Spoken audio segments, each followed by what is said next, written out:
Hello guys and welcome back to this channel, where today guys I'll be showing you how to go and get Halifax activation code. So guys, the first thing that you of course need to do is go to Google and type in halifax.co.uk. Then log in with your credentials or register if you haven't already done that of course. But now guys, let's see how you can actually go and get Halifax activation code. So for this I'll be going and putting the method how you can do it here, the step by step. So the first step is to visit website and register. Of course, if you have an account, go and create it there. If you have an account, log in. Then enter the UK address and details, your first name, last name, and your UK address, and submit it. Then postal letter arrival.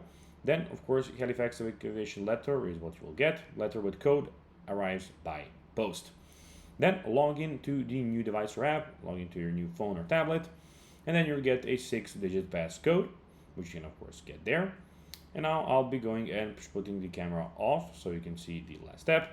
So enter code and set memorable info. So enter the passcode, set the memorable characters, and complete app by setup and set the details.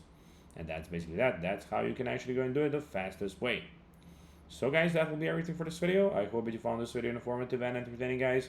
If you didn't forget to like this video, share it, subscribe to the channel, and put the notifications on, as guys, this really helps us grow our channel. So that will be everything for this video. I hope you enjoyed it. And guys, as always, I'll be seeing you in the next video on this YouTube channel. Until then, as always, bye guys.